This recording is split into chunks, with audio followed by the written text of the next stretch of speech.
آپ سب کی خدمت میں سلام عرض کرتا ہوں خدا یسوع مسیح کے عظیم اور قادر اور جلالی نام میں، اور بہت شکریہ اس خداوند کا جس نے ہمیں یہ توفیق دی کہ ہم یہاں پر اکٹھے ہو کر بائبل مقدس کی باتوں کو سیکھ سکیں۔ اور جناب محترم پاسٹر آشکار بھٹی صاحب کا جنہوں نے یہ محفل کا انعقاد کیا ہے، ان کا بھی بہت بہت شکریہ۔ آج ہم جو سیکھنے کے لیے یہاں پر جمع ہے وہ امپورٹنٹ ہے، وہ میٹر کرتا ہے۔ ہم لوگ دعا کے حوالے سے کافی چیزیں جانتے ہیں، کیونکہ تقریباً جتنے لوگ بھی یہاں پر آئے ہیں ظاہر ہے سیکھنے کے لیے آئے ہیں اور دعا گو ہی ہیں۔ مجھے یقین ہے پورا کہ ہم سب لوگ زندگی میں کبھی نہ کبھی کسی نہ کسی وقت ایسی دعا بھی کرتے ہیں جو، اب خدا معاف کرے، اس طرح کی باتیں جو ہیں، بڑی بڑی باتیں کرنا مجھے اچھا نہیں لگتا، لیکن کبھی کبھی ہمارے منہ سے ایسی باتیں نکلتی ہیں، ایسی دعائیں نکلتی ہیں جو آسمان ہلا دیتی ہیں۔ کئی دفعہ ہم لوگ نہیں جانتے لیکن ہماری دعائیں قبول ہو جاتی ہیں، اس جگہ پر قبول ہوتی ہیں، ایسی جگہ پر ہوتی ہیں جو کہ بعد میں معجزہ کہلاتا ہے۔ تو وہ ضروری نہیں کہ خادم ہی ہو، ہم سب لوگ خدا کے بنائے ہوئے لوگ ہیں، وہ ہماری فکر کرتا ہے۔ ہم لوگ ٹاپک پر آتے ہیں۔ آج ہم سیکھنے کے آئے ہیں، آج ہمارا مقصد کیا ہے؟ ہم دعا کرتے ہیں، ہم دعا کرنا جانتے ہیں۔ چرچز میں بہت جذبے کے ساتھ دعائیں ہوتی ہیں، غیر زبانوں میں بھی دعائیں ہوتی ہیں۔ کچھ لوگ بڑے دھیمے انداز سے بھی دعا کرتے ہیں۔ کسی دعا میں کوئی مذائقہ نہیں ہے۔ جب خدا سے آپ نے بات کرنی ہے، جب خدا کے حضور میں آپ نے جانا ہے، آپ کچھ چیزوں کا خیال رکھیں، دھیما بولیں یا تیز بولیں، میٹر نہیں کرتا۔ وہ چیزیں کیا ہیں وہ بھی ہم لوگ آگے بات کریں گے۔ دعا کا معنی کیا ہے؟ کچھ ڈکشنریز ہیں جن میں سے میں دکھانا چاہتا تھا، اردو کی ڈکشنریز۔ ان میں فیروز اللغات ہے، اور اس میں فرہنگ آصفیہ تھی، اور اس میں ریختہ تھی۔ ان سب کا تقریباً ایک ہی طرح کا مطلب انہوں نے دیا ہوا ہے۔ دعا کا مطلب انہوں نے خدا سے مانگنا، التجا، التماس، استدعا، مناجات، مغفرت، اس طرح کے معنی دیے ہوئے ہیں، جو کہ ہم سب لوگوں کے لیے قابل قبول بھی ہیں۔ ہم لوگ اس میں سے یہ نہیں کہہ سکتے کہ یہ معنی غلط ہیں۔ لیکن اس کے ساتھ ساتھ میں کچھ اور بھی آپ لوگوں کے ساتھ شیئر کرنا چاہوں گا، کیونکہ یہ روایتی باتیں ہیں جو ہم لوگ پڑھ بھی سکتے ہیں اور سن بھی سکتے ہیں، لیکن اس کے ساتھ ساتھ جو میں نے آغاز کیا وہ عبرانی میں کیا تھا، اور عبرانی وہ زبان ہے جس میں بائبل مقدس کا زیادہ تر متن لکھا ہوا ہے۔ اگر ہم اس میں نہیں جان پاتے تو اس کا مطلب ہم بائبل کی پوری باتیں نہیں جان پاتے ہیں۔ جان ایچ والٹن ایک بہت نامی گرامی، بہت بڑے اسکالر ہیں، ببلیکل اسکالر ہیں۔ ان کی ایک بات مجھے بڑی اچھی لگتی ہے جو میرے استاد نے مجھے بار بار بتائی ہے۔ وہ کہتے ہیں نا، بائبل جو ہے وہ ہمارے لیے لکھی گئی لیکن ہمیں نہیں لکھی گئی۔ وہ لکھی کسے گئی ہے؟ وہ لکھی ان لوگوں کو گئی تھی جن کو آج ہم لوگ یہودی کہتے ہیں۔ باپ ابراہیم سے سٹارٹ ہو جائیں، اس کے بعد جناب موسیٰ نے جو لکھا سارا کچھ، اس کی تفصیل ساری، اور اس کے بعد جتنا سلسلہ چلتا رہے وہ یہودیوں کے ذریعہ سے ہم تک پہنچا ہے۔ تو ان کو لکھی گئی، ان کے کلچر، ان کے تمدن کے مطابق، ان کی ثقافت کے مطابق، ان کے رسم و رواج کے مطابق، تو ہم آج لوگ اس سے فائدہ اٹھا رہے ہیں۔ لیکن اگر ہم لوگ اس کو اپنے نظریے کے تحت، اپنے رسم و رواج کے تحت دیکھیں گے تو بہت ساری چیزیں ہم لوگ اس میں سے گنوا دیتے ہیں۔ اور پھر جب دعا کا ذکر آتا ہے تو دعا جب آسمان کھولتی تھی، آسمان بند کرتی تھی، جب دعا میں منتیں ہوتی تھیں، جب دعا میں قربانیاں ہوتی تھیں، تو وہ چیزیں ہم سمجھ نہیں پاتے ہیں۔ تو میں عبرانی سے سٹارٹ کرتا ہوں۔ عبرانی میں جو لفظ ہے دعا کے لیے وہ ہے تفیلہ۔ جو لکھنا چاہتے ہیں وہ اردو میں تو آسانی سے لکھ لیں گے، انگلش میں TEFILLAH، تفیلہ، یہ ہیبرو ہے۔ ایک اور زبان ہے جس کو یدیش کہتے ہیں۔ جب یہ لوگ، عبرانی لوگ، سارے یہودی لوگ، جب خدا نے ان کو مختلف قوموں میں سکیٹرڈ کر دیا اور یہ وہاں پر چلے گئے، اور اس کے بعد جب واپس آئے تو ان کے اوپر وہ ساری زبانیں اثر کر چکی تھی جن کے تحت یہ رہتے رہے تھے۔ خاص طور پر جرمنی کی زبان، کیونکہ یہ لوگ ایسٹ یورپ میں کافی زیادہ ان کو دھکیل دیا گیا تھا۔ جب مسلم انویژنز ہوئیں، آپ نے ڈریکولا کا نام سنا ہوگا، لیکن وہ اصل میں ایک ریالٹی تھا، ایک حکمران تھا، تو اس نے بھی کافی مقابلہ ان دنوں میں کیا۔ لیکن ایک زبان جو نئی بن گئی وہ جرمن اور عبرانی کو ملا کر بنی تھی، اس کو یدش کہتے ہیں۔ YIDDISH یدش. اور یدش آج کل زیادہ چل رہی ہے، اور وہ لوگ جن کی میں بات کر رہا ہوں، یہودی میں دو بڑے واضح فرقے ہیں آج کل زبان کے لحاظ سے. یدش جو لوگ بولتے ہیں وہ اشکنازی جیوز ہیں. آپ شاید آج کل ریڈ ہائفر کا بڑا چل رہا ہے تو شاید آپ سنیں گے اشکنازی جیوز اس میں زیادہ انوالوڈ ہیں. اور اس کے علاوہ سفارڈی جیوز ہیں جو ان کا زیادہ اوریجن افریقہ اور جنوبی یورپ کے ساتھ ہے، لیکن جو ناردرن یورپ اور جرمنی اور ایسٹرن یورپ سے آئے زیادہ تر وہ یدش بولتے ہیں. اور اس میں داوننگ کہتے ہیں. داوننگ ڈیوائن سے انہوں نے نکالا ہوا ہے ورڈ، اسپینش میں ایک ورڈ ہے تو اس کا مطلب ڈیوائن بنتا ہے، تو داوننگ کہتے ہیں دعا کو. انگلش میں پریئر کہتے ہیں، آپ سب لوگ جانتے ہیں. لیکن عبرانی میں تفیلہ، اور جو ان کی کامن زبان ہے یدش، اس میں داوننگ کہتے ہیں. میں تفیلہ کی تھوڑی سی تفصیل میں جاؤں گا. اس کا روٹ ورڈ جو ہے، اب دیکھیے کوئی بھی لفظ ہے نا اس کے بہت سارے الفاظ بنتے ہیں، لیکن روٹ پہ جب آپ جائیں گے تو آپ کو اس کا اندازہ ہونا شروع ہوگا. جیسے صادق ہے، وہ اس کے ساتھ صدق بھی ہے، صداقت بھی ہے، اور صدوقی بھی ہیں، یہ ساری ایک ہی ان کی روٹ ہے. تو اسی طرح جو یہ تفیلہ ہے، تفیلہ کا جو روٹ ورڈ ہے وہ فلل ہے. فلل کئی جگہ پر آتا ہے بائبل میں، اس طرح سے کہیں پر موجود نہیں ہے کہ تفیلہ لکھا ہو، لیکن تفیلہ ہی کہتے ہیں اس کو. جب بھی آپ کسی عبرانی سے کسی یہودی سے سنیں گے وہ تفیلہ کہیں گے. اور اس کے علاوہ وہ ایک اور لفظ یوز کرتے ہیں ہتپلت، وہ دعا کے لیے زیادہ تر یوز کرتے ہیں. اب وہ بھی فلل کے ہی حساب سے آتا ہے. بائبل میں اس کی کچھ مثالیں موجود ہیں، لیکن وہ جب ہم لوگ اس کی تھیولوجی میں جاتے ہیں، ابھی تھوڑا سا نا آپ کو یہ چیزیں بورنگ شاید لگیں گی، لیکن جب یہ بلڈ اپ ہو جائے گا اس کے بعد آپ کو یہ چیزیں سمجھ آنے شروع ہوں گی. جو فلل کی جو روٹ ہے اس کی فلل، اس کے ذریعہ سے جو ہم لوگ جہاں پر پہنچتے ہیں، میں اسکپ کرتا ہوں تھوڑا سا نا، یہ میرا خیال ہے کہ آپ لوگوں کے لیے زیادہ بہتر ہوگا. اس میں یہ آئے گا ججمنٹ کے لیے، اور دوسرا جو ہوتا ہے وہ پریز کے لیے یہ چیزیں یوز ہوتی ہیں. مطلب دعا کو ہم لوگ ججمنٹ کے لیے بھی یوز کرتے ہیں، اور دوسرا اس کے لیے پریز کے لیے، اور اپنی جو وشز ڈیزائرز ہوتی ہیں نا ہارٹ کی، وہ بھی دینے کے لیے خدا کے حضور میں. جیسے اکثر لوگ آج کل یہی کرتے ہیں کہ ایک لسٹ، جیسے شاپنگ لسٹ ہوتی ہے نا، اس طرح خدا کے حضور میں رکھ دیتے ہیں، مجھے یہ بھی چاہیے، یہ بھی چاہیے.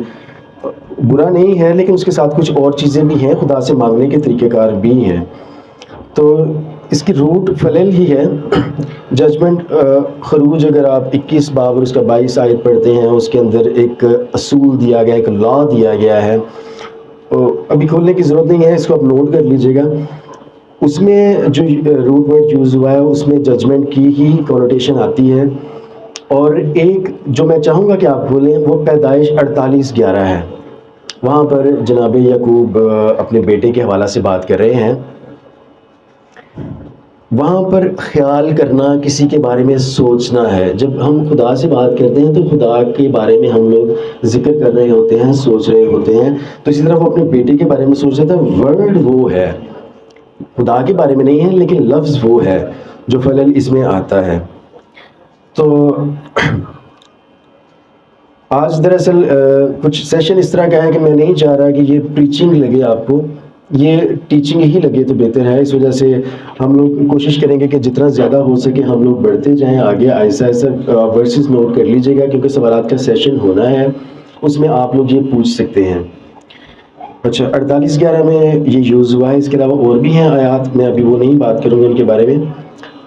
کچھ لوگوں کا خیال یہ ہوتا ہے کہ دعائیں جو ہوتی ہیں وہ صرف اپنی، یا صرف نہیں کہہ سکتے، لیکن اپنی جو دل کی مرادیں ہیں وہ خدا کے حضور میں آگے رکھنے کی ایک کوشش ہوتی ہے کہ خدا کے آگے رکھیں کہ خدایا مجھے اس چیز کی بھی ضرورت ہے، تو بڑا ہے، تو عظیم ہے، تو قادر ہے، تو کر سکتا ہے، جو کہ ہمیں کرنا بھی چاہیے لیکن ایک پیٹرن کے ساتھ.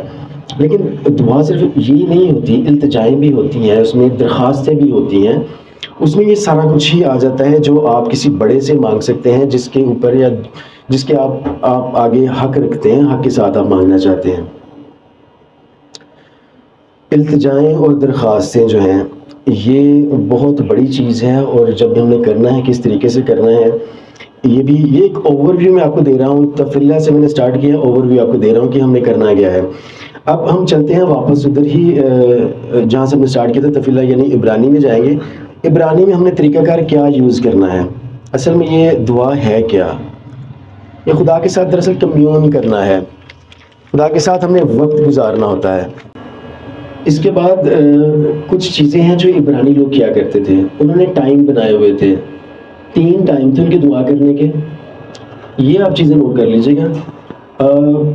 تفیلہ کے 3 ٹائم تھے، ایک صبح سحر کے وقت ہوتا تھا جب سورج کی پہلی کرن پھوٹتی تھی، جب اندھیرا ختم ہونا شروع ہوتا تھا تو وہ صبح صبح دعا کرتے تھے، اور اس دعا میں وہ کرتے کیا تھے؟ سب سے پہلے تو اس کی روٹ آپ دیکھ لیجئے گا، میں 3 دعاؤں کا ذکر کر دیتا ہوں۔ ایک صبح کی دعا ہوتی ہے، دوپہر کی، اور ایک شام کی ہوتی ہے، تینوں نبیوں سے منسوب کی ہوئی ہیں اور انہی کے نام سے، جن کے نام سے وہ لوگ دعائیں مانگتے تھے۔ پہلی دعا باپ ابراہیم کے نام سے انہوں نے ایسوسیٹ کی ہوئی ہے۔ جینیسس 19:27 نکال لیجیے گا، پیدائش 19 باب اور اس کی 27 آیت۔ اور ابراہیم صبح سویرے اٹھ کر اس جگہ گیا جہاں وہ خداوند کے حضور کھڑا ہوا تھا۔ اچھا، اب ابراہیم صبح سویرے اٹھ کر خداوند کے حضور میں کھڑا ہوا، اس کو لے کر انہوں نے صبح کی دعا جناب ابراہیم باپ بزرگ، ہمارے جد امجد ایمانداروں کے باپ ابراہیم کے نام سے صبح کی دعا منسوب کی ہوئی ہے، اور اس کی وجہ یہ تھی کہ وہ صبح سویرے اٹھ کر وہاں پر کھڑے ہوئے تھے۔ اس کو وہ میٹافوریکلی لے کر چلتے ہیں، جب ہم صبح اٹھ کر کھڑے ہو جاتے ہیں، کنفرنٹ کرتے ہیں ہم لوگ، ہمارا مقصد یہ ہوتا ہے کہ ہمیں سارا دن جو کام کرنے ہیں اس کے لیے ابھی سے کھڑے ہو کر خداوند کے حضور میں ان کو کنفرنٹ کرنے کی انرجی اور طاقت مانگتے ہیں، لیکن اس کے طریقہ کار ہیں۔ یہ ایک لمبی دعا ہوتی تھی، اور اس کو صبح کی دعا، کیونکہ سحر جو ہے صبح کو ہی کہتے ہیں، تو صبح کی دعا کہا کرتے تھے اور باپ ابراہیم سے ایسوسیٹ کیا جاتا تھا، اور یہ صبح سے لے کر یہ جب تک سورج سر پہ نہیں آ جاتا تھا اس وقت تک اس کا ٹائم رہتا تھا، کر سکتے تھے، لیکن صبح آپ سٹارٹ کرتے ہیں تو آپ صبح انرجی مانگتے ہیں خدا سے اس کو کرنے کے لیے۔ اس کے ساتھ ایک قربانی ہوا کرتی تھی، قربانی ایک اس کے لیے بھی آیات پڑھ لیں، گنتی کی کتاب 28، یہ ہمیں آگے بھی اگر ہم پڑھ لیتے ہیں تو آگے بھی ہمیں یہ کام دے گی، کیونکہ آگے ہم نے جب دوپہر کی دعا کی بات کریں تو اس میں بھی یہ چیز آ جائے گی۔ گنتی کی کتاب ہے جناب، اور اس کا 28 باب ہے اور اس کی پہلی آیت سے ہی ہے، میں خود ہی پڑھوں گا، آپ نکال لیجئے گا میرے ساتھ۔ ابھی تک ہم نے دعا کا معنی جانا ہے عبرانی کے اندر، اور اب ہم ان کے اوقات جان رہے ہیں کہ دعا کے وقت انہوں نے کیا کیا رکھے ہوئے تھے، اب ان کی اہمیت کیا ہے۔ میں بڑے اختصار کے ساتھ یہ چیزیں بتا رہا ہوں کیونکہ ایک ایک چیز کے اندر بہت بڑی ڈاکٹرائن موجود ہے۔ 28 باب سے میں اس کا پڑھتا ہوں، گنتی کی کتاب، اس کو عبرانی میں بمدبار کہتے ہیں، یہ بھی ساتھ ساتھ اگر رکھ سکیں ذہن میں تو رکھ لیجئے گا۔ اور خداوند نے موسیٰ سے کہا کہ بنی اسرائیل سے کہے کہ میرا چڑھاوا یعنی میری وہ غذا جو راحت انگیز خوشبو کی آتشین قربانی ہے، تم یاد کر کے میرے حضور وقت معین پر گزرانا۔ تو ان سے کہہ دے کہ جو آتشین قربانی تم کو خداوند کے حضور گزرانا ہے وہ یہ ہے کہ وہ بے عیب یک زلہ نر برہ ہر روز دائمی سوختنی قربانی کے لیے چڑھایا کرو، ایک برہ صبح اور دوسرا برہ شام کو چڑھانا۔ اچھا، یہ جو آیت ہے نا، ایک برہ صبح اور ایک برہ شام کو چڑھانا، اس کو انہوں نے طریقہ کار بنایا ہوا تھا کہ صبح کے وقت جو قربانی دینی ہے وہ انہوں نے ایک برے کی دینی ہے اور ایک شام کو دینی ہے، وہ یہاں سے ڈیرائیو کرتے ہیں قربانی صبح کی اور جو شام کی دعا ہے اس میں دینے کی۔ صبح کی قربانی وہ یہ نہیں ہوتا تھا کہ ابھی دن چڑھا ہے اور سورج نکلا ہے تو انہوں نے قربانی کر دی، اس طرح نہیں کرتے تھے، وہ تقریباً پاکستانی نہیں، آج کے وقت کے مطابق جو چلتا ہے اس میں تقریباً 9 ساڑھے 9 کا ٹائم بنتا ہے، اس وقت وہ قربانی کیا کرتے تھے۔ اچھا، اس میں جو چیزیں ہوا کرتی تھی نا، ایک تو انہوں نے یہ کرنا ہوتا تھا کہ دعا کرنی ہے، اور ساتھ میں انہوں نے زبور اور کچھ کلام مقدس میں سے جو برکات ہوتی تھی وہ انہوں نے ریسائٹ کرنی ہوتی تھی، اور اس کو تھوڑا سا وہ لمبا کرتے تھے، زبور گاتے تھے جو پریز کے ہوتے تھے، برکات کے ہوتے تھے، کیونکہ صبح کے وقت برکات چاہیے ہوتی ہے تو وہ اس کے گاتے تھے، اور اس کے علاوہ وہ کلام مقدس کے پیسیجز پڑھتے تھے۔ صبح کے وقت انہوں نے قربانی دینی ہوتی تھی، اور آگے اگر میں اس کو پڑھوں تو، اور ساتھ ہی ایفا کے 10ویں حصہ کے برابر میدا جس میں کوٹ کر نکالا ہوا تیل 3/4 ہین کے برابر ملا وہ نظر کی قربانی کے طور پر گزراننا، یہ وہی دائمی سوختنی قربانی ہے جو کہ کوہ سینا پر مقرر کی گئی تاکہ خداوند کے حضور راحت انگیز خوشبو آتشین قربانی ٹھہرے۔ دیکھیے قربانی جب کی جاتی تھی ان کا جو مقصد ہوتا تھا وہ جب بھی کسی بادشاہ کے حضور میں جاتے ہیں نا، کسی بڑے کے حضور میں جاتے ہیں، خالی ہاتھ نہیں جاتے اور بہترین چیز لے کے جاتے ہیں۔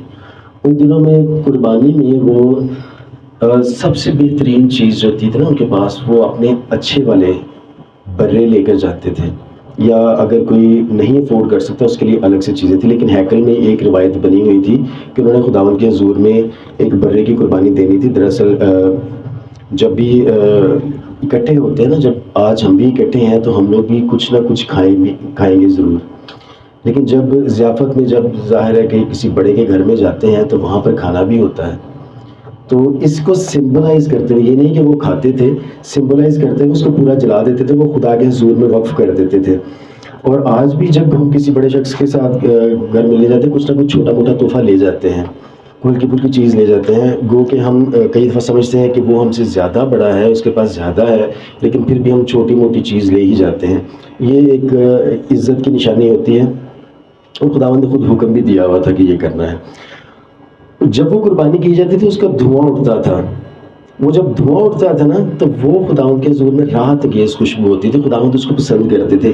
یہ ہے دعا اصل میں، دعائیں جو ہیں نا، وہ دعا جو بخور کے ساتھ اٹھتا تھا یا جو قربانی سے اٹھتا تھا نا، یہ جب اوپر جاتا تھا تو یہ قبولیت کی نشانی ہوتی تھی کہ یہ دعائیں، اس کو سمبلائز انہوں نے کیا ہوا۔ جب ان کی ہیکل ظاہر ہے کہ اب نہیں ہے تو وہ پھر صرف اور صرف دعائیں ہی کرتے ہیں، اس کی کمی صرف دعائیں ہی پوری کر سکتی ہے۔ آج کل دعا ہی ہے جو خداوند کے حضور میں جا کر نوک کرتی ہے، اور خداوند کے در جو ہے ہمارے لیے کھلتے ہیں، اور ہماری جو ہے چیزیں ہمارے لیے بہتر ہوتی ہیں۔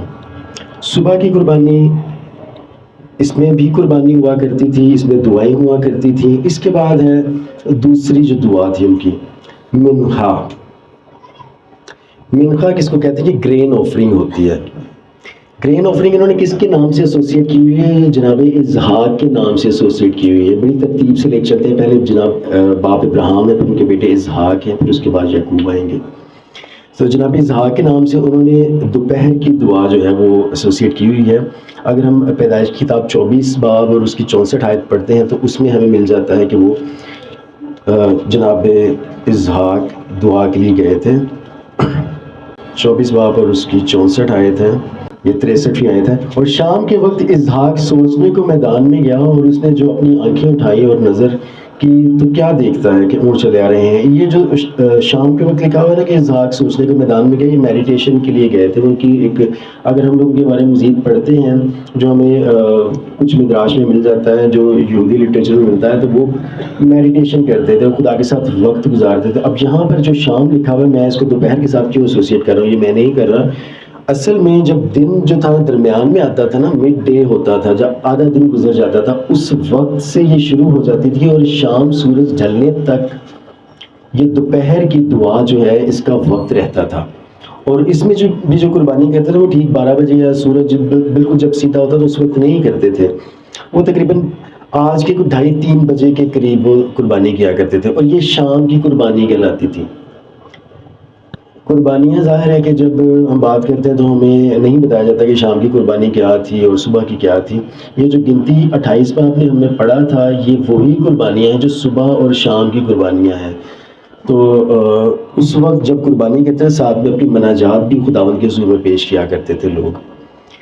اچھا، اب یہ اس کو میں مزید لمبا نہیں لے کے جاؤں گا، اس میں یہ بتاتا ہوں امیدہ پریئر ایک پڑھی جاتی ہے۔ امیدہ کی پر اگر بات کریں گے تو 1 گھنٹہ تو کم از کم اسی کو چاہیے، جس میں ہمارے باپ جو ہماری ہے وہ بھی اسی میں آ جاتی ہے۔ امیدہ ایک پورا پیٹرن بنا ہوا ہے جو سینہیڈرین نے بنایا ہوا تھا۔ 120 ان کے ممبر ہوتے تھے جو کوئی بھی فیصلہ کیا کرتے تھے اس حوالے سے، انہوں نے ایک پیٹرن بنایا ہوا تھا۔ یہ آگے میں جا کے آپ کو بتاؤں گا کہ یہ پیٹرن کیا تھا اور کہاں سے انہوں نے لیا تھا، اور ہماری دعائے ربانی بھی تقریباً اسی پیٹرن کے اوپر ہے۔ اس میں دوپہر کی دعا کے اندر التجائیں کی جاتی تھی، کیونکہ شام کا وقت بھی اس میں آ جاتا تھا، جب تک کہ سورج ڈھلتا نہیں تھا اس کا وقت موجود رہتا تھا، اور لوگ اپنے کام کاج سے فارغ ہو کر، اس وقت یہ الیکٹریسٹی اس طرح کی نہیں ہوتی تھی، انٹرنیٹ نہیں ہوتا تھا کہ رات کو بھی شفٹیں لگ رہی ہیں اور فیکٹریز میں کام ہو رہا ہے، اس طرح نہیں ہوتا تھا۔ لوگ دوپہر کے بعد اپنے کام سے آہستہ آہستہ فری ہونا شروع ہو جاتے تھے اور شام کو جو تھے اکٹھے ہو کر بیٹھتے بھی تھے، لیکن ان کی عادت زیادہ تر یہ تھی کہ وہ خدا کے ساتھ وقت گزارنا پسند کرتے تھے، اور اس وقت سجدے میں جا کر وہ دعا کرتے تھے، خدا کے حضور مانا جاتے التجائے کیا کرتے تھے۔ یہ میں یہیں پر اس کو دوپہر کی دعا کو وائنڈ اپ کرتا ہوں، کیونکہ ہم نے آگے کچھ اور چیزیں بھی کرنی ہیں۔ اس کے بعد جس کو شام کی دعا کہتے ہیں نا، وہ اب وہی آ جائے گی چیز، سفارڈی جوز اس کو اروت کہتے ہیں، اور اشکنازی جوز جو کہ جرمن سے آئے ہیں وہ اس کو معرف کہتے ہیں، جس سے مسلم سے مغرب کی نماز کا ذکر نام لیا ہوا ہے۔ یہ مغرب کی دراصل اس وجہ سے کیونکہ جب سورج جو تھا وہ غروب ہو رہا ہوتا تھا اس وقت یہ شروع ہوتا تھا، اور یہ صبح جب آپ کا سورج نکلنے والا ہوتا تھا نا، جب پہلی کرن، اس وقت تک یہ وقت موجود رہتا تھا اس دعا کا، کیونکہ اس کے بعد پھر نئی دعا، مطلب انہوں نے دن کے سارے پہر، ٹوٹل ٹائم جو تھا نا آج کے 24 گھنٹے، وہ دعائیہ ایک سلسلہ رکھا ہوا تھا کہ اس وقت کس دعا کا ٹائم ہے، اس وقت کس دعا کا ٹائم ہے، تینوں دعاؤں میں انہوں نے اس کو پورا فل اپ کیا ہوا تھا۔ تو شام کی دعا شروع ہو جاتی جب سورج غروب ہوتا تھا، اس میں قربانی نہیں ہوتی تھی۔ جو شام کی قربانی ہے وہ دوپہر کی دعا میں ہوتی تھی، لیکن ہوتی تقریباً جب سپہر ہو رہی ہوتی تھی اس وقت قربانی ہو رہی ہوتی تھی، اور شام تک یہ چلتی تھی، اس وجہ سے اس کو شام کی قربانی کہا جاتا تھا۔ یہ روزانہ کی دعائیں تھیں ان کی۔ اس کے علاوہ ان کی ویکلی دعائیں ہوتی تھیں، ہفتہ وار وہ سبت کے اوپر ان کی خاص دعا ہوتی تھی جب بادشاہ اپنے تخت پر بیٹھتا ہے۔ جب خدا نے کہا تھا کہ کوئی کام کاج آپ لوگوں نے نہیں کرنا، میرے لیے وقت آپ لوگوں نے نکالنا ہے، بادشاہ کے استقبال کے لیے آپ نے موجود ہونا ہے۔ آپ کو اسٹوری کا تو پتہ ہی ہوگا کہ جب کوئی سینا پر خداوند آئے تھے تو اس وقت لوگ لیٹ ہو گئے تھے۔ خداوند نے 3 دن پہلے کہا ہوا تھا کہ میں نے ادھر آنا ہے تو لوگ موجود ہوں، لیکن لوگ اپنے ڈیروں میں تھے، اپنے خیموں میں تھے، وہ دعا رات کو کرتے رہے۔ تو وہ ان کی روایتوں میں لکھا ہوا ہے، وہ دعا کرتے رہے رات کو، بادشاہ کی تیاری میں رہے تھے، پاک تھے، 3 دن تک وہ پاک رہے تھے۔ تو جب خداوند آئے، بجلیاں کڑک رہی ہیں، بادل اور دعا اور گرجدار چیزیں ہو رہی ہیں، اور پھر ان کو پتہ چلا کہ خداوند تو موجود ہوئے ہیں اور ہم لوگ ابھی تک اپنے ڈیروں میں ہیں، تو وہ لوگ اس وقت ڈر گئے تھے کہ اب خدا کیا کریں گے ہمارے ساتھ۔ ویکلی بات کر رہے تھے ہم لوگ، ہفتہ وار دعا کی، جب خداوند کا سبت ہوتا تھا تو ہیکل میں لوگ اکٹھے ہوا کرتے تھے، اور وہاں پر بہت ایک بڑا فیسٹیوٹی کا سما ہوتا تھا۔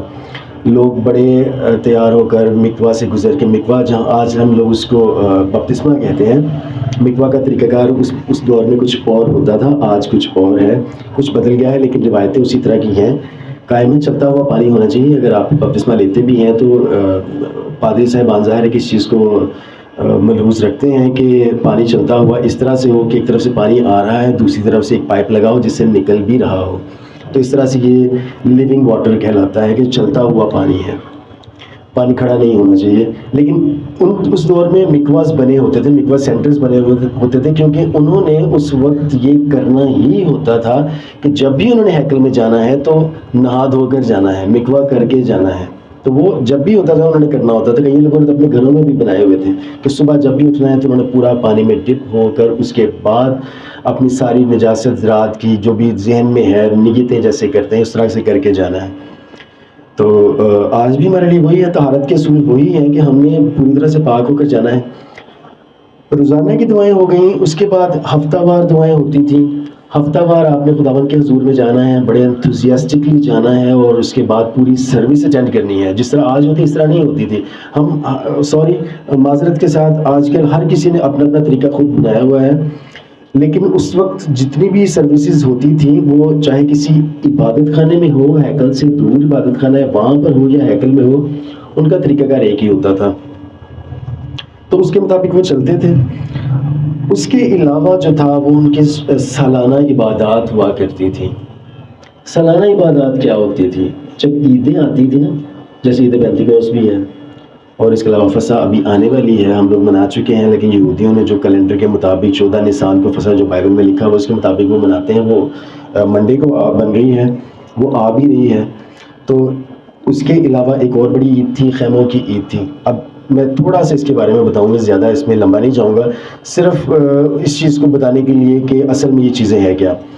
دیکھیے، بہار میں عیدیں ہوتی ہیں ان کی، اور خزاں میں ہوتی ہے۔ یہ آپ کے لیے جاننا بہت ضروری ہے. کچھ لوگ اس کو اس وجہ سے ڈس ریگارڈ کر دیتے ہیں کہ جی مسیح ہے قربانیاں اب ضرورت نہیں رہی ان چیزوں کی ہمیں. میں یہ نہیں کہہ رہا ہوں کہ مسیح نے قربانی جب دی تو اس کے بعد آپ نے یہ قربانیاں کرنی ہے. میں صرف اتنا بتا رہا ہوں کہ جو اینڈ ٹائمز کا سلسلہ آج کل چل رہا ہے, آج کل آپ انٹرنیٹ اگر دیکھیں تو آپ کو اتنی نشانیاں پوری ہوتی ہوئی نظر آ رہی ہیں. جیسے پادری صاحب نے بھی کہا تھا کہ ہم سیکنڈ کرنے کے لیے لوگوں کو تیار کر رہے ہیں. تو اتنی نشانیاں ہیں, اتنی سب سے بڑی نشانی تو یہ ہے جو بزرگوں نے ان کے کہا ہوا ہے کہ وقت کا پتہ ہی نہیں چلے گا آپ کو. آپ کسی کو ایکسپلین نہیں کر سکیں گے کہ آپ کیا کرتے رہے ہیں سارا دن, لیکن آپ کے پاس وقت نہیں ہوگا. یہ آج کل سب سے بڑی نشانی پوری ہو رہی ہے. اچھا, یہ میں عیدوں کا اس وجہ سے بتانا چاہ رہا ہوں, آج کل ریڈ ہائفر کا بہت زور چل رہا ہے. بہت زیادہ غلط انفارمیشن دی جا رہی ہے جس کی وجہ سے جب مسیحیاں آئیں گے تو ہم ان کے شایان شان استقبال بھی نہیں کر سکیں گے, ان کو پہچان بھی نہیں پائیں گے. دیکھیے, بہار کی عیدیں ہیں اور خزاں کی عیدیں ہیں. بہار کی عیدوں میں فسح آتی ہے, 14 نسان سے سٹارٹ ہوتی ہے. اس سے اگلے دن ہی فطیری روٹی کی عید یا عید فطیر شروع ہو جاتی ہے, جو بے خمیری روٹی کی عید ہوتی ہے. اس میں خمیر نہیں ہوتا روٹی میں, 7 دن تک وہ خمیر نکال دیتے ہیں. 14 نسان کو چاند کے حساب سے جب پورا چاند ہوگا, آج کل آپ دیکھیے کہ چاند آدھے سے تھوڑا سا زیادہ ہو گیا ہے, کچھ دنوں میں یہ پورا ہو جائے گا منڈے تک. جب پورا چاند ہوتا ہے 14ویں کے چاند پر یہ عید آتی ہے, اور اس کے بعد اگلے دن سے ہی 7 دنوں کی عید فطیر سٹارٹ ہوتی ہے. اس دوران ایک عید اور آتی ہے جسے ہم لوگ بکرین کہتے ہیں, پہلے پھلوں کی عید. خدا یسوع مسیح اس عید پر زندہ ہوئے تھے فسح کے بعد, 3 دن بعد اس وقت آئی تھی, تو اس وجہ سے ہم 3 دن بعد ہم لوگ گڈ فرائیڈے سے لے کر وہ مناتے ہیں, جو کہ ڈیبیٹیبل چیز ہے. آج کل کافی لوگ اس کے اوپر ڈیبیٹ کر رہے ہیں. اچھا, اب یہ 3 عیدیں ایک ہی ہفتے کے دوران یعنی 8 دنوں کے اندر اندر آ گئیں. تینوں عیدیں ایک ہی سلسلے کی کڑی ہیں. 14 کو نسان, 15 سے عید فطیر, اور اس کے بعد کیا سٹارٹ ہو گیا, اس کے درمیان میں ہی بکریم. اور اس کے بعد آپ گنتے جائیں, کچھ لوگ فسح سے گنتے ہیں, کچھ لوگ بکریم سے گنتے ہیں, تو 50 دن گن لیتے ہیں. 7 ہفتے گن کر عید پینتیکوست آ جاتی ہے. یہ باہر کی عیدیں ہیں, 4 عیدیں ہو گئی.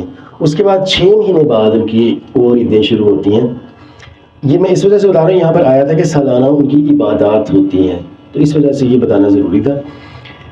اب وہ جو ان کے نام میں صرف لے دیتا ہوں کیونکہ اس میں ٹائم زیادہ پھر لگ جائے گا. عید قیام سب سے زیادہ مشہور ہے. اس میں جب خیمے بنا کر وہ رہتے ہیں, وہ یاد کرتے ہیں کہ جب وہ مصر سے نکلے تھے اور خیموں میں رہے تھے. پھر اس کے ساتھ ساتھ نرسنگوں کی عید ہوتی ہے, اور ایک یوم کفارہ ہوتا ہے جس کے اوپر بائبل میں واحد جگہ ہے جہاں پر واقعی روزے کا حکم دیا گیا ہے. اچھا, عبادات ان کی ہوگی, سالانہ بھی ان کی عبادات ہوا کرتی تھی. اشکنازی کا اور سفارڈی کا بھی ہلکا سا تعارف آپ سے ہو گیا. یہ ٹرمز آپ کے کام آئیں گی اگر آپ آج کل کی چیزوں کو سنتے ہیں نیٹ کے اوپر, جو مسلم لوگ زیادہ تر کر رہے ہیں. کرسچن لوگ ان سے اتنا واقف نہیں ہیں جس کی وجہ سے وہ ان پر بات نہیں کر سکتے پوری طرح سے, اور جب وہ آپ کو سوال کر دیتے ہیں تو پھر آپ لاجواب سے ہو جاتے ہیں, یا پھر آپ کچھ اور ایسے جواب دیتے ہیں جس پر وہ مزید سوال کھڑے کر دیتے ہیں. تفیلہ, یاد رکھیے گا, تفیلہ کہتے ہیں دعا کو. اس کے معنی میں ججمنٹ بھی آتی ہے, ججمنٹ میں ڈسکس نہیں کر رہا ہوں. اس کے معنی میں پریز بھی آتی ہے, تھینکس گیونگ بھی آتی ہے. آپ خداوند کے حضور میں جا کر اپنے آپ کو ابیل سکتے ہیں اور اپنے دل کی ڈیزائرز خدا کے آگے رکھ سکتے ہیں. اس کے بعد ہم لوگوں نے ان کی 3 قسم کی دعائیں دیکھی جو صبح, دوپہر اور شام کو وہ کیا کرتے تھے. شام, صبح, دوپہر میں فریاداں گزارا, ہم لوگ گاتے بھی ہیں, تو وہ کرتے تھے یہ چیزیں. کسی آپ کو زبور بھی سمجھا, زبوروں میں دعائیں ہی ہیں, اور خدا یسوع مسیح نے جو 7 کلمات بولے تھے وہ بھی دعائیں ہیں. اگر اس پر کبھی بات ہوئی تو وہ بھی آپ کو بتاؤں گا, آج تھوڑا سا اس پر بات کروں گا. اس کے بعد ہم لوگوں نے دیکھا کہ ان کی روزانہ کے بعد ان کی ہفتہ وار جو ہے وہ بھی عبادت تھی سبت کی. جب بادشاہ کے حضور میں بادشاہ نے آنا ہوتا تھا, بادشاہ نے تخت پر بیٹھنا ہوتا تھا, تو سارے بڑے اچھے کپڑے پہن کر, بڑے انتھوزیاسٹکلی. آج کل ہم لوگ چرچ میں جاتے ہیں کیونکہ ہم لوگ نہ تو سرزمین پر رہتے ہیں اور نہ ہی ہیکل موجود ہے, اور نہ ہی ہم لوگ یہودی ہیں, تو ہم لوگ مسیح کے آنے کے بعد مسیحی کہلاتے ہیں. تو ہم لوگ چرچ جاتے ہیں, تو ہمیں ضرور ہے کہ خداوند کے شایان شان جانا چاہیے. یہ نہیں کہ ہم نے اپنی مرضی کے مطابق جانا ہے, جس وقت میرا دل کرے گا اس وقت جاؤں گا. آج کل تو ہر کسی کا اپنا اپنا سلسلہ ہے, اور پادری صاحب جو بھی کہتے رہے ہیں وہ لوگوں نے گھنٹہ لیٹ ہی آنا ہے. کوائر جب گا رہی ہوتی ہے تو ان کو پتہ ہوتا ہے کہ چلیں جی ابھی تک تو آدھا گھنٹہ انہوں نے اور لگانا ہے, گھنٹہ اور لگانا ہے, پھر جائیں گے ہم لوگ. اچھا جی, میں آپ کو نا ہاں سالانہ عیدیں بھی ہو گئی ہیں، میں آپ کو ماڈل جو ہے پریئر کا وہ بتانا چاہ رہا ہوں. آپ حوالہ ایک نکال لیجئے گا، میں اس کو ایکسپلین بعد میں کرتا جاؤں گا. پیدائش کی کتاب میں سے 32 باب ہے، 9 سے 12 آیت ہیں. نکال کے رکھ لیجئے، ہم لوگ اس کو بھی اسٹڈی کریں گے. باپ یعقوب جن کا نام اسرائیل پڑا، جس کی وجہ سے ہم لوگ آج یہ بائبل مقدس ہمارے ہاتھ میں نہیں، یہودیوں کی وجہ سے ہے، ان کی وجہ سے ہے. اگر وہ نہ ہی اس کو سنبھال کر رکھتے نا تو ہم تک آج پہنچتی نہیں ہے. باپ یعقوب نے جو دعا کی تھی وہ 32 باب 9 سے 12 آیات میں ہے. وہ 20 سال بعد اپنے گھر جا رہے تھے واپس، اور جو خدا نے وعدہ کیا ہوا تھا ان سے، ان کے دادا سے، جناب ابراہیم سے، وہ اس سرزمین میں جا رہے تھے. تو اس وقت وہ ڈرے ہوئے تھے، لیکن خدا کی مرضی کے مطابق جا رہے تھے، خدا کی مرضی پر ہی چل رہے تھے، لیکن وہ ڈرے ہوئے تھے اس وقت. تو ڈرے ہوئے انہوں نے یہ دعا کی تھی. یہ دعا کا بڑا زبردست ماڈل ہے اگر آپ اس کو اسٹڈی کریں تو. انہوں نے ابھی بھی، اگر آپ پیچھے پڑھتے ہیں تو انہوں نے اپنے ماموں جو ان کے تھے، جو ان کے سسر بھی تھے، ان کے ساتھ ان کی اچھی خاصی کنفرنٹیشن ہوئی تھی. ان کے ساتھ کچھ بندے بھی آئے تھے اور وہ ان کے پیچھے آئے تھے. اپنے چھوٹے چھوٹے وہ ٹیرافیم ہوتے ہیں، بت بنے ہوتے تھے، وہ ڈھونڈتے ہوئے آئے تھے. وہ ایوے نہیں ڈھونڈنے آئے تھے کہ نئے بھی لے سکتے تھے، لیکن وہ خاص تھے. وہ دراصل ہر علاقے میں ہر کسی کے فیملی گاڈز ہوا کرتے تھے. وہ ان کی بیٹی لے آئی تھی وہاں سے، تو وہ اس کو لینے کے لیے آئے تھے، کیونکہ بعد میں وہ کچھ پراپرٹی وغیرہ کلیم ہو سکتی تھی اس کی بیس کے اوپر. یہ ایک الگ چیز ہے، کووننٹل چیز ہے. یہ کبھی خدا نے موقع دیا، ہم لوگ یہ سیریز سٹارٹ کر رہے ہیں کہ ہم لوگ ہر دفعہ سیکھا کریں گے، تو وہ اس میں بھی جائیں گے کسی وقت کہ وہ کیوں اس کے پیچھے اتنے جنگجو بندے لے کر آ گئے تھے. حالانکہ ان کی اپنی بیٹی تھی، ان کا داماد تھا، رشتہ دار تھے سارے، تو ان کے پیچھے اتنے لوگ لے کر آ گئے تھے. وہاں پر جب ان کے ساتھ وہ ان کی بات ہوئی تو ان کے ساتھ پھر انہوں نے ایک عہد کیا تھا. اچھا، اس سارے چیز سے وہ ہوتے ہوئے آئے تھے. تو ابھی انہوں نے جانا تھا اپنے بھائی عیسو کے پاس جانا تھا. تو وہ ڈر رہے تھے کیونکہ عیسو ان کو مارنے کی قسم کھا چکا تھا. وہ 27 باب میں آپ کو وہ بھی مل جائے گا. ہمیں پہلے 27 باب پڑھ لیتے ہیں. میں پڑھتا ہوں، آپ نکالے رکھی ہوئی. 27 باب میں میں 41 میں ایسے پڑھتا ہوں. اور عیسو نے یعقوب سے اور اس برکت کے سبب سے جو اس کے باپ نے اسے بخشی کی نہ رکھا. اور عیسو نے اپنے دل میں کہا کہ میرے باپ کے ماتم کے دن نزدیک ہے، پھر میں اپنے بھائی یعقوب کو مار ڈالوں گا. اچھا، یہ وہ اب ایک طرح سے قسم کھا چکا ہے، اپنے دل میں تہیہ کر چکا ہے، اور یہ بات ان کو پتہ تھی، جناب یعقوب کو پتہ تھی. اور ربکا کو اس کے بڑے بیٹے عیسو کی یہ باتیں بتائی گئیں. اب جب ان کی والدہ کو پتہ چل گئی ہیں تو پھر ظاہر ہے کہ یعقوب کو تو پتہ چلنی ہی تھی. تب اس نے چھوٹے بیٹے یعقوب کو بلوا کر اسے کہا کہ دیکھ، تیرا بھائی عیسو تجھے مار ڈالنے پر ہے. انہیں پتا تھا باپ یعقوب کو کہ عیسو انہیں مار ڈالے گا، تو اس وجہ سے وہ ڈرے ہوئے تھے کہ اتنے عرصے بعد وہ واپس جا رہے ہیں، ان کی برکت چھینی ہوئی تھی، تو انہوں نے تو کہا تھا کہ میں مار ڈالوں گا. اس وجہ سے انہوں نے یہ دعا کی تھی. اب ہم دعا کو پڑھتے ہیں. دراصل دعا کیا تھی؟ چیپٹر نمبر 32 تھا اور اس کی 9 سے 12 آیت تھی.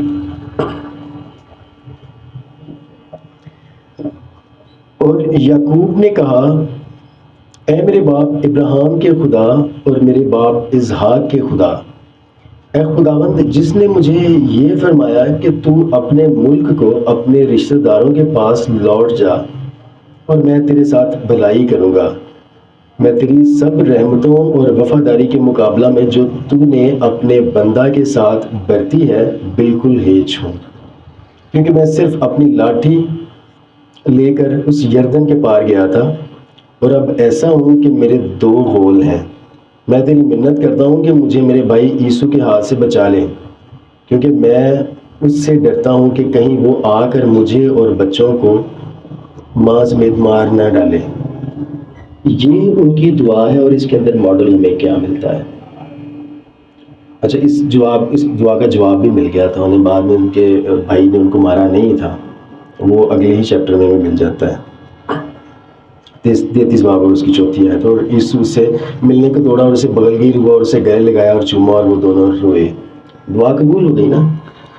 اچھا اس میں کیا ہے، سب سے پہلے دیکھیے جناب یعقوب کیا کہہ رہے ہیں 9ویں آیت میں. اور یعقوب نے کہا اے میرے باپ ابراہیم کے خدا اور میرے باپ اسحاق کے خدا.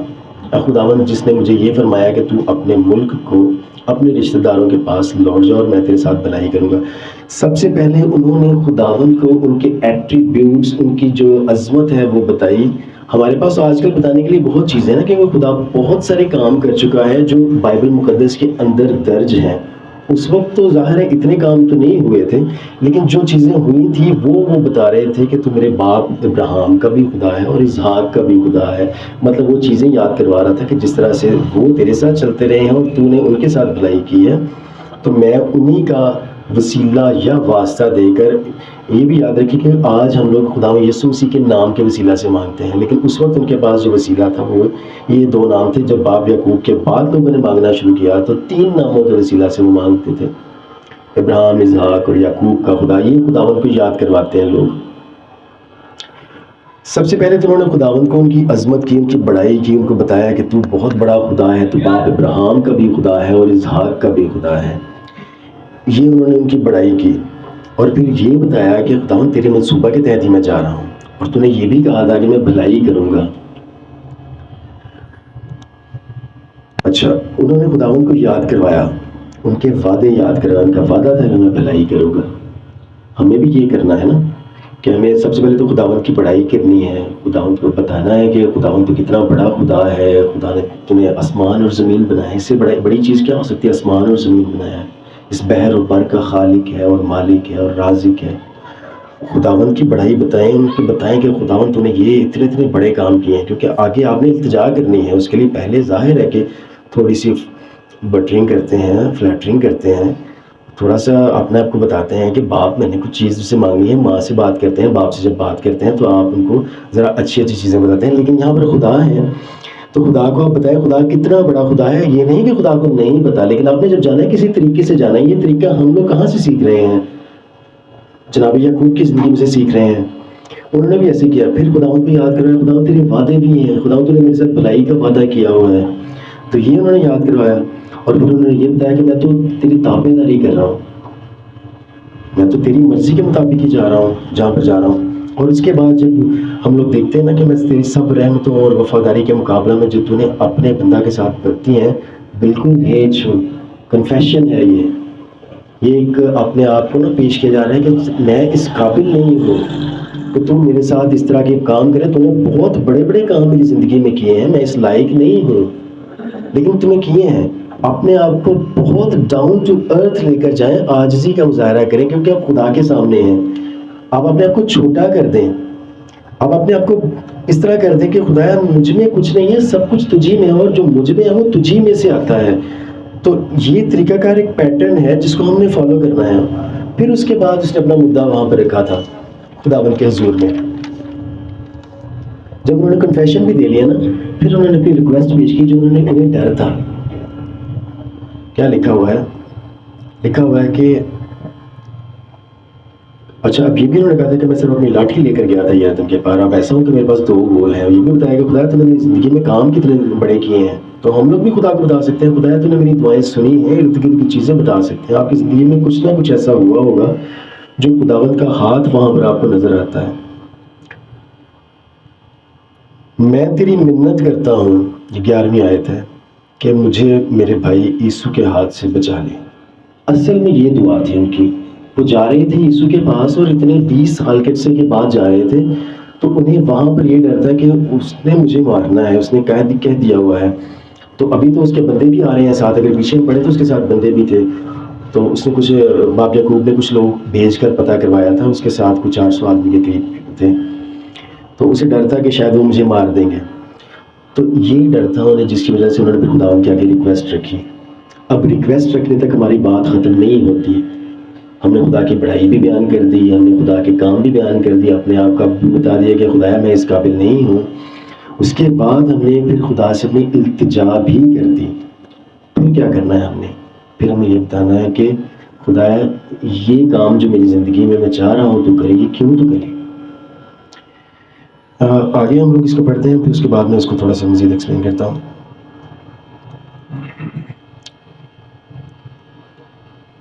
میں تیری منت کرتا ہوں کہ میرے بھائی عیسو کے ہاتھ سے بچائے، کیونکہ میں اس سے ڈرتا ہوں کہ کہیں وہ آ کر مجھے اور میرے بچوں کو مار نہ ڈالے، ماں سمیت مار نہ ڈالے۔ یہ تیرا ہی فرمان ہے کہ میں تیرے ساتھ ضرور بھلائی کروں گا۔ یہ ریزن دے رہے ہیں وہ، یہ ریزن دے رہے ہیں کہ خدا یہ تیرا ہی فرمان ہے، تو نے مجھے کہا تھا کہ میں جاؤں وہاں پر۔ اور یہ جب وہ منت اپنی کر چکے ہیں، پھر خدا کو ایک وجہ دے رہے ہیں کہ خدایا تو نے میرے ساتھ بھلائی کا وعدہ کیا ہوا ہے کہ میں تیرے ساتھ ضرور بھلائی کروں گا، اور تیری نسل کو دریا کے ریت کی مانند بناؤں گا جو کثرت کے سبب گنی نہیں جا سکتی۔ پھر خدا کو بتایا کہ خدائی تو نے کہا ہوا ہے، اس وجہ سے تو مجھے بچا میرے بھائی کے ہاتھ سے۔ اب یہ تو ان کی زندگی میں یہ چیزیں ہو رہی تھیں، لیکن یہاں سے ہمیں یہ نمونہ ملتا ہے کہ خدا کو بتائیں کہ خدایا تیرے وعدے بہت بہت بڑے ہیں، خدایا تو بہت بڑے بڑے کام کرنے کے لیے تو نے وعدے کیے ہوئے ہیں۔ تو خدا کے حضور میں جا کر خدا کو بتائیں کہ خدایا میں یہ چاہتا ہوں، اور تو اتنا بڑا ہے، اپنے فضل کو دیکھ، میرے گناہوں کو مت دیکھ۔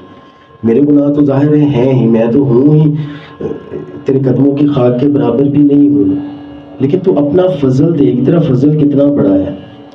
تو اس سے کیا ہوتا ہے، جب ہم اس ماڈل کو دیکھتے ہیں تو اس کے نتیجے میں دعا سنی گئی تھی، اس کا نتیجہ اچھا آیا ہے، تو ہمیں ضرور ہے کہ ہم اس چیز کو اپنا لیں۔ ہمیں دعا اسی طریقے سے کرنی ہے۔ اس کے علاوہ میں ایک اور مثال آپ کو دیتا ہوں، ایک دعا کا میں اور ذکر کرتا ہوں، کیونکہ دعائیں مختلف قسم کی ہیں۔ ایک دعا جناب اسحاق نے کی تھی اپنی بیوی کے لیے، اس کو ہم لوگ پڑھتے ہیں پیدائش کی کتاب میں 25 باب ہے اور اس کی 21 آیت ہے۔ اور اسحاق نے اپنی بیوی کے لیے خداوند سے دعا کی کیونکہ وہ بانجھ تھی، اور خداوند نے اس کی دعا قبول کی اور اس کی بیوی ربکا حاملہ ہوئی۔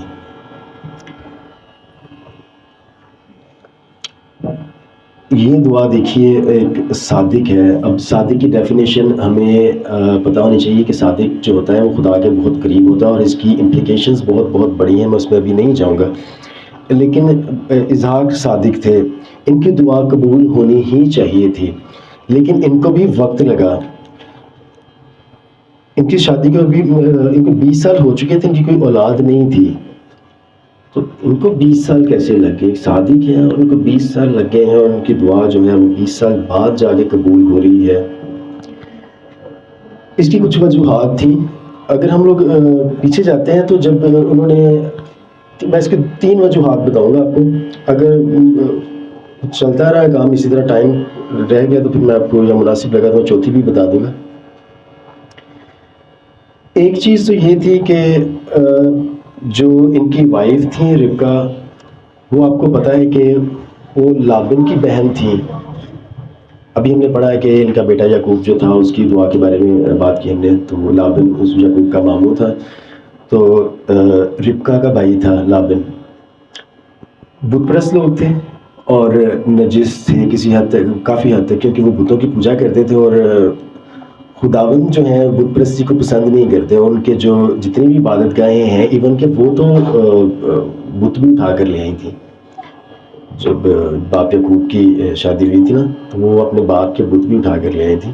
اچھا، وہ نجس تھے۔ جب نجس عبادت گاہیں ہوتی ہیں نا، خداوند کو سخت ناپسند ہے۔ ایک میں چھوٹی سی بات اس میں ایڈ کر دیتا ہوں جو میں نے پہلے سوچی نہیں تھی، لیکن میں چاہ رہا ہوں کہ اس کے ساتھ میں ایڈ کر دوں۔ جو اچھا چرواہا ہوتا ہے نا، وہ 99 کو چھوڑ کر ایک کے پیچھے جاتا ہے۔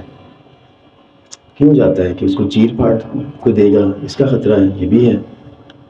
کہیں وہ کسی دوسرے عبادت خانے کے ساتھ یا کسی اور چیز کے ساتھ لگ کر نجس نہ ہو جائے۔ اس کے بہت زیادہ ایفیکٹس ہوتے ہیں، جو آج کل کے دور میں ہمیں صرف یہ کہہ دیا جاتا ہے صرف نام میں یسوع مسیح کا اور دعا کریں، آپ کے سب چیزیں ختم ہو جائیں گی۔ آپ کو میڈیٹیشن کرنی ہے، آپ کو صرف نام لینے سے نہیں ہوگا، آپ کی زندگی دعائیا ہونی چاہیے۔ اگر دعائیا نہیں ہے، آپ ٹائم نہیں گزارتے خداوند کے ساتھ، تو خداوند تو آپ کو جانتے بھی نہیں ہوں گے نا اس وقت۔ کئی لوگ بدروہی نکالنے کا کہیں گے ہم نے بڑے بڑے معجزات کیے ہیں، تو خداوند نہیں اس وقت پہچانیں گے، میں جانتے ہی نہیں ہوں تم لوگوں کو۔ تو اتنا آسان نہیں، اتنا سادہ نہیں ہوتا جو کرسز ہوتی ہیں ان کو ختم کر دینا۔ اچھا، ان کے گھر میں، لابن کے گھر میں یا ان کے گھر میں ایک قرض تھی جو کہ بے اولادی کی تھی، اور جب وہاں سے آئے یہ لوگ تو ربکا بے اولاد رہی بڑی دیر، ان کو دعا دی گئی تھی پیچھے جب ان کے گھر سے آئی تھی نا کہ تو قوموں کی ماں بنے، تو وہ ان کے گھر میں سے ملی تھی. اگر وہ بن جاتی تو ظاہر ہے کہ ان کی دعائیں قبول ہوتی، لیکن ان کی دعاؤں سے نہیں بنی. میں اس کا حوالہ دیکھ کے آپ کو بتاتا ہوں. ویسے آپ لوگ سارے بائبل کے قاری ہیں. میں آپ کو ایک چیز بتا دیتا ہوں، آپ بعد میں سوالوں میں پوچھ لیجیے گا اگر آپ کو یہ نہ ملے، کہ ان کو دعا دی گئی تھی جب ان کو رخصت کیا گیا تھا. ان کو دعا کی دی گئی تھی ان کے گھر والوں کی طرف سے، کہ جب اسحاق کی بیوی ہونے کے لیے ان کو دیا گیا تھا کہ تو قوموں کی ماں بنے. 20 سال تک نہیں بنی تھی، ان کی دعا نہیں قبول کی خدا نے. جس لوگوں کی دعائیں بھی قبول نہیں ہوتی، اگر آپ خدا کے ساتھ صادق سیدھے طریقے سے نہیں چلتے ہیں تو آپ کی دعائیں قبول نہیں ہوتی. اور ہم لوگ دیکھتے رہتے ہیں کہ یار ہماری دعا قبول کیوں نہیں ہوتی. ڈھونڈنے کی کوشش کریں، کچھ نہ کچھ آپ ایسا ضرور کر رہے ہیں جو خدا کی مرضی کے خلاف ہے. پھر ایک صادق نے دعا کی، صادق بن صادق نے، مطلب جس کا باپ بھی صادق تھا، جناب اسحاق نے دعا کی. پھر ان کی دعا سنی گئی، اور خداوند نے اس وجہ سے بھی ان کو بے اولاد رکھا ہوا تھا اتنے عرصے تک، شادی کے 20 سال بعد تک بھی جناب اسحاق کو بھی، کہ خداوند یہ دکھانا چاہ رہے تھے کہ میں نے ان کی دعا نہیں قبول کی، میں نے اپنے بندے کی دعا قبول کی، ان کی دعا سے نہیں یہ بنی. ایک وجہ یہ ہے. دوسری وجہ میں نے آپ کو اس کے ساتھ ہی بتا دی تھی کہ وہ ان کی قرض چل رہی تھی. ایک جو قرضز ہوتی ہیں، دیکھیں خداوند نے منع کیا ہوا تھا کہ دوسری قوموں میں سے عورتیں نہیں لینی یا آپ نے شادیاں نہیں کرنی، کیونکہ ان کی قرضیں ساتھ آ جاتی ہیں. جناب سلیمان نے یہ کیا تھا، تو وہ آخر پر کیا انجام ہوا آپ یہ بھی جانتے ہیں. ان سے یہ جو دعا ہے ہر کوئی نہیں کر سکتا. اب قرض کو ہٹانے کے لیے وہی بات وہی کر سکتا ہے جو خدا کا ممسوح ہوتا ہے یا خدا کا صادق ہوتا ہے. اب ایک اور جو بات ہے، جو وجہ تھی اس کی، دیکھیے جب ایک بندہ آتا ہے نا جس کا باپ اس طرح کا صادق نہیں ہوتا، مطلب آپ ایک خادم کی اولاد نہیں ہے یا ایک راست باز کی اولاد نہیں ہے، تو آپ زیادہ ہمبل ہو جاتے ہیں خداوند کے حضور میں. جب آپ خدا کو پہچانتے ہیں، اس کی زندگی اپنی زندگی خدا کو دے دیتے ہیں، تو آپ زیادہ ہمبل ہو جاتے ہیں. بتاتے ہیں خدا کو، خدا میرا جو بھی ماضی تھا، میرے آبا اجداد جو بھی کرتے تھے، میں سارا کچھ جانتا ہوں، لیکن میں تیرے آگے جھکا ہوا ہوں، میری دعاؤں کو قبول کر. میرے گناہ جو ہے، مطلب اپنے آپ کو زیادہ وہ گرا دیتا ہے خدا کے حضور میں، پاؤں میں پڑ جاتا ہے. جس طرح کہتے ہیں نا کہ اپنے آپ کو خاک بنا دیتا ہے. لیکن جو ایک راست باز ہے، جس کے والدین بھی اور اس کے پیچھے بھی خاندان اس کا بڑا اچھا چلتا رہا ہے، لیکن اس کی زندگی میں کہیں نہ کہیں یہ چیز ہوتی ہے کہ یار ہم لوگ خدا کے ساتھ چلتے آئے ہیں، ہم نے یہ ساری چیزیں کرنے کی ضرورت نہیں. ہم ایک رسمی سی بھی دعا کر لیں گے تو، کیونکہ ہم سارا کچھ ٹھیک کر رہے ہیں. لیکن کئی دفعہ یہ ہوتا ہے کہ، بلکہ ہوتا ہی یہ ہے کہ وہ دعا خدا قبول نہیں کرتے، کیونکہ اس کے اندر ایروگنس ہوتی ہے، ایک غرور کا ایلیمنٹ ہوتا ہے کہ جی ہم لوگ کسی راست باز کی اولاد ہیں. تو پھر ہم دیکھتے ہیں کہ اس راست باز کی اولاد جو ہے وہ بڑی بگڑ جاتی ہے. پھر یہ ہوتا ہے کہ کسی عام سے بندے کی، جس کو اتنا نہیں بھی ہم لوگ سمجھتے، اس کی اولاد جو ہے وہ خدا اس کو اٹھا کھڑا کرتا ہے. اس کی ایک مثال ہمیں وہاں پر ملتی ہے جب ایک فریسی دعا کر رہا تھا عبادت خانہ میں، اور اس کے بعد ایک دیکھتے ہیں باہر محصول لینے والا دعا کر رہا تھا. فریسی کو تو یہ گھمنڈ تھا نا کہ میں تو راست باز ہوں، ہر کام میں خداوند کی مرضی کے مطابق کرتا ہوں، تو خداوند میری دعا کیوں نہیں سنے گا. لیکن اس نے ساتھ ساتھ گھمنڈ تھا کہ وہ بندہ نہیں کرتا، اس نے ایک دوسرے کی طرف انگلی بھی اٹھا دی تھی ساتھ میں. تو خداوند نے اس کی دعا تو قبول نہیں کی تھی، لیکن جس نے اپنے آپ کو زیادہ نیچے کیا تھا تو اس کی دعا کو کیا تھا. اور کچھ لوگ یہ کہتے ہیں، میں یہاں پر نظریات رکھ رہا ہوں لوگوں کے، کیونکہ آپ کی اسٹڈی وسیع ہو جائے گی. اسے کچھ لوگ یہ بھی کہتے ہیں کہ باپ اسحاق جو تھے ان کی زندگی میں بھی ایسا تھا کہ میں باپ ابراہیم کی اولاد، میں نے ہر چیز ٹھیک کی ہے، ہر چیز میں پورا اترا ہوں، ایون قربانی کے لیے بھی میں نے اپنے آپ کو پیش کر دیا تھا. تو کچھ چیزیں یہ آ جاتی ہیں کئی دفعہ ہماری زندگی کے اندر، اور ساتھ میں وہ بھی چیز جو قرض تھی، اور دوسری طرف سے ان کو دعائیں بھی ملی ہوئی، تو خداوند یہ بھی دکھانا چاہ رہے تھے. تو اس وجہ سے ہمیں اپنے آپ کو، ہم جو بھی سمجھتے ہیں نا، دیکھیں ہم چرچ کے ساتھ چل رہے ہیں، ہم پچھلے کچھ عرصے سے بہت زیادہ خداوند کے ساتھ چل رہے ہیں، ہم لوگ سمجھتے ہیں کہ یار ہم ہر دعا اٹینڈ کرتے ہیں، گھر میں ماحول دعائیہ بنایا ہوا ہے. اس کے ساتھ ساتھ آپ نے ہمیشہ خداوند کے آگے جھکے ہوئے رہنا ہے، پھر آپ کی دعائیں جو ہیں وہ زیادہ پھلدار ثابت ہوں گی. نہیں تو پھر ہم تنے رہیں گے اور پتے تو بڑے نظر آئیں گے لیکن پھل نہیں نظر آئے گا. اس کے علاوہ ایک اور دعا ہوتی ہے، اب وہ بڑی عام دعا ہے، وہ ہوتا ہے رخنا میں کھڑے ہونا. جو آپ بدلوگوں کے لیے دعائیں کرنا شروع کر دیتے ہیں نا، عام لوگ بھی، اور آپ کو پادری صاحبان منع کرتے ہیں کہ جناب پوری دینے کے بغیر نہ کریں، وہ اس کے ساتھ کچھ ملتی جلتی چیز ہے. حزقیل نبی کی کتاب میں لکھا ہوا ہے کہ کون، میں آپ کو گوگل کے حوالہ پڑھ دیتا ہوں. اگر کوئی نکال لے پہلے تو وہ پڑھ دے. 22 باب اور اس کی 30 آیت ہے.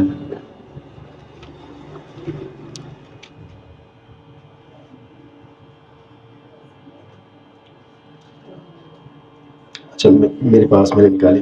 میں نے ان کے درمیان تلاش کی کہ کوئی ایسا آدمی ملے جو فصیل بنائے اور اس سرزمین کے لیے اس کے رخنا میں میرے سامنے کھڑا ہو تاکہ میں اس سے ویران نہ کروں، پر کوئی نہ ملا. بس میں نے اپنا قہر ان پر نازل کیا. اگر آپ پیچھے اس کے پڑھیں گے تو ان کے کاہنوں کے بارے میں بھی کہہ رہے ہیں کہ مجھے کوئی بھی ایسا نہیں ملا جو ان کے لیے رخنا میں کھڑا ہو، درمیانی بن کر ان کے لیے بات کرے اور پھر میں اس سے ان کے اوپر سے اپنا قہر جو ہے وہ ہٹا دوں. یہ بہت بڑی چیز ہے رخنا میں کھڑے ہونا. خدا یسوع مسیح نے کیا تھا، جناب موسیٰ نے کیا تھا یہ چیز. خدا یسوع مسیح نے جب کہا اے باپ ان کو معاف کر، تو وہ رخنا میں کھڑے تھے، وہ ان کے لیے دعا کر رہے تھے، وہ ان کی گناہ کوتاہیوں سب چیزوں کے لیے دعا کر رہے تھے کہ اے باپ ان کو معاف کر. وہ صرف ان لوگوں کے لیے نہیں کہہ رہے تھے، وہ سب کے لیے کہہ رہے تھے. اگر ہم اس کی لارجر امپلیکیشن دیکھیں گے تو ہمیں پتہ چلے گا کہ وہ قوم جو تھی وہ سارا سینیریو یہاں پر یہی فٹ آتا تھا کہ میں یہاں پر اگر پڑھ دوں تو آپ کو زیادہ سمجھ آئے گی.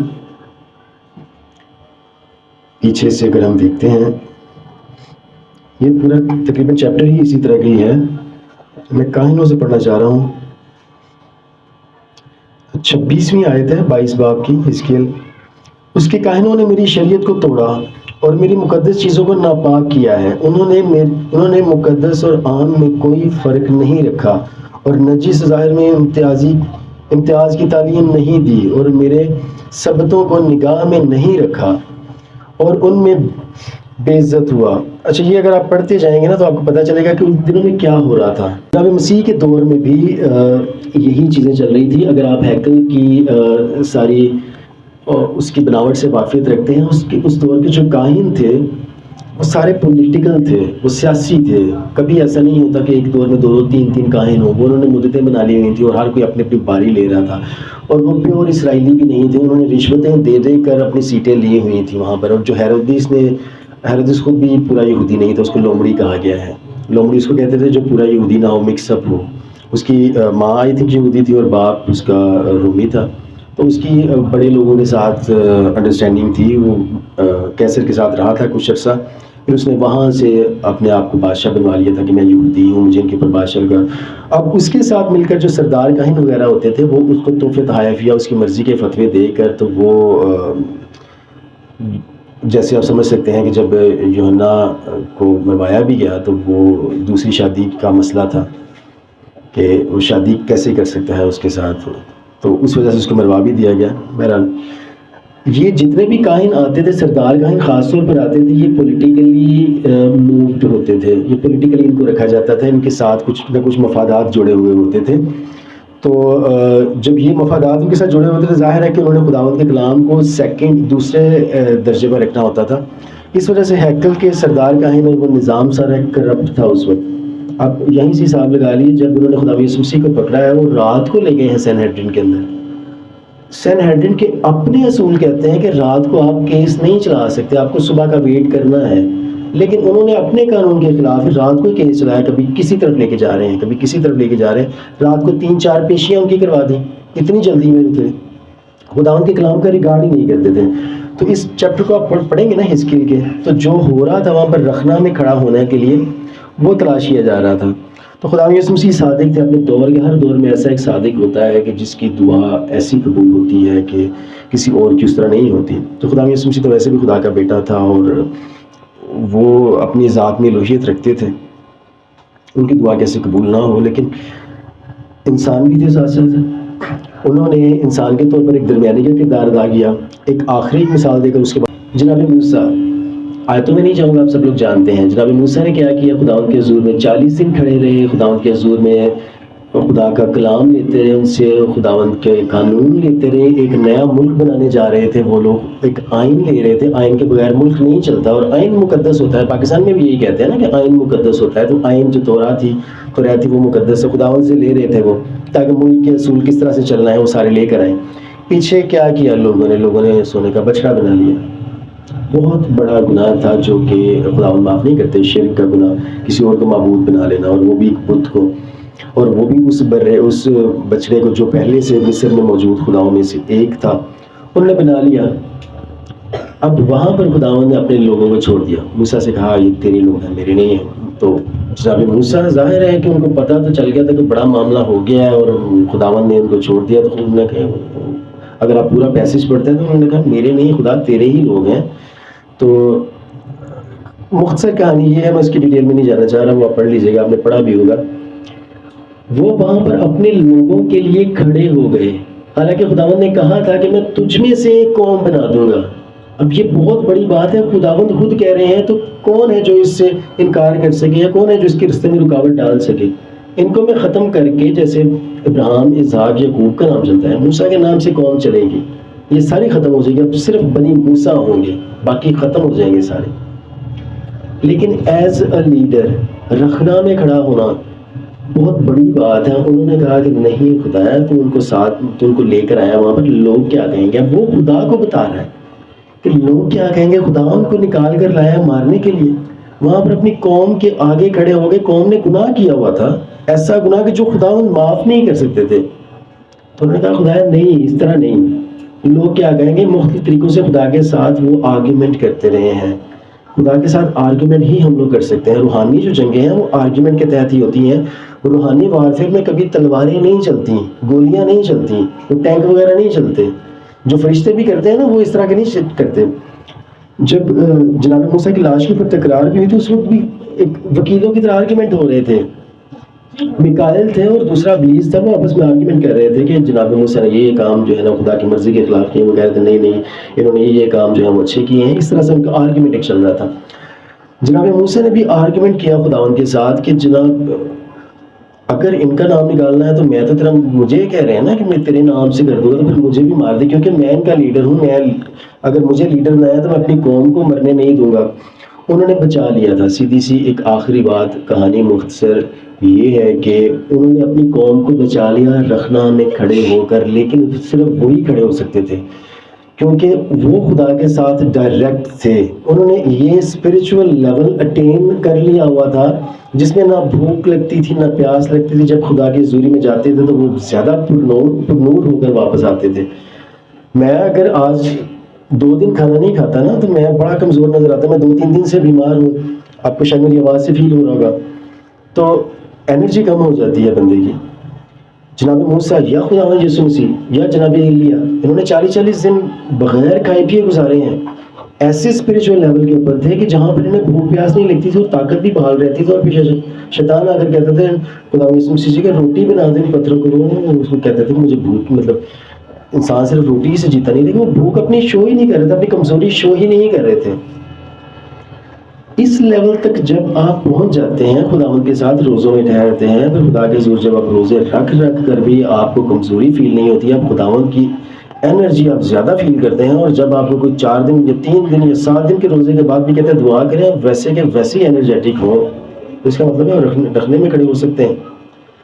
آپ کسی بندے کو 2 دن کا روزہ رکھوا دیں، آپ کو اندازہ ہو جائے گا اس کے بعد وہ دعا کس طرح کی کر رہے ہیں، آپ اس کو کھڑا کر سکتے ہیں کہیں پر کہ نہیں کر سکتے۔ یہ چیز آپ ایک چھوٹی سی چیز ہے، کسوٹی بنا لیں کہ خداوند کے حضور میں ایک تو یہ نہیں ہے کہ صرف فاقہ ہی کرنا ہے، اس دوران بھی خداوند کی بڑائی وہ کرتا رہے۔ بہرحال رکھنے میں کھڑا ہونا یا کسی بھی ایسی جگہ پر دعا کرنی جہاں پر ایک مقابلہ جو ہے بہت سخت قسم کا ہے، روحانی طاقتیں وہاں پر انوالوڈ ہیں، وہاں پر آپ نے بغیر تیاری کے نہیں جانا۔ اور ایسا بندہ ہونا چاہیے لیڈ کرنے کے لیے جو واقعی خداوند کے ساتھ ٹائم گزارنے والا ہو، اور جو دعاؤں میں خدا کے ساتھ کمیون کرتا ہو۔ کمیون کرنے کا مطلب یہ ہے جب آپ دعا کرتے ہیں تو خداوند کے ساتھ ایک ایسی شراکت میں شریک ہوتے ہیں جس میں جب قربانیوں میں جاتے تھے نا، قربانیاں دعا کے ٹائم کرتے تھے، ان میں دھواں نکلتا تھا اوپر کی طرف۔ تو آپ یہ سمجھیں کہ آج کا جو ہمارا دعا ہے وہ خداوند کے حضور میں ایک ہماری ستائش اور حمد و ستائش ہم لوگ کرتے ہیں، شکر گزاریاں، اور جو ہمارے یہ ہونٹوں کے پھل ہیں، ہدیے ہیں، یہ خداوند کے حضور میں جا رہے ہیں، اور ہمیں کمزوری فیل نہیں ہو رہی، اور خداوند کا روح ہمیں مسلسل تقویت دے رہا ہے۔ اس وقت سمجھیں کہ آپ ٹھیک دعا کر رہے ہیں، نہیں تو آپ کا ذہن کہیں اور ہے، میں نے یہ فیل کیا ہوا ہے، بہت زیادہ فیل کیا. آج کل بھی کبھی ہوتا ہے، میں یہ نہیں کہتا کہ میں بہت زیادہ اسٹرانگ ہوں، کوئی بھی ایسا نہیں ہوتا. چند لوگ ہیں میں جانتا ہوں، پاکستان میں بھی ہیں، پاکستان سے باہر بھی ہیں، لیکن مطلب چند لوگوں سے مراد ہے کیونکہ دنیا کی آبادی بہت زیادہ، اس وجہ سے چند کہہ رہا ہوں. خداوند کے لوگ موجود ہیں، لیکن ہم کسوٹی یہ رکھ سکتے ہیں کہ جب بھی ہم نے کسی دعا میں جانا ہے تو ہم نے اس دعا میں اس طرح کرنا ہے کہ خداوند ہمیں انرجی مسلسل دے رہے ہیں، اوپر سے ان کا چہرہ جیسے کہتے ہیں کہ جلوہ گر فرما، خداوند ہمیں دیکھ رہے ہیں، ہم خداوند کے ہاتھ میں ہیں، اور ہمیں وہ فیل اس وقت ہوگا جب ہماری دعا کے اندر انرجی ہوگی.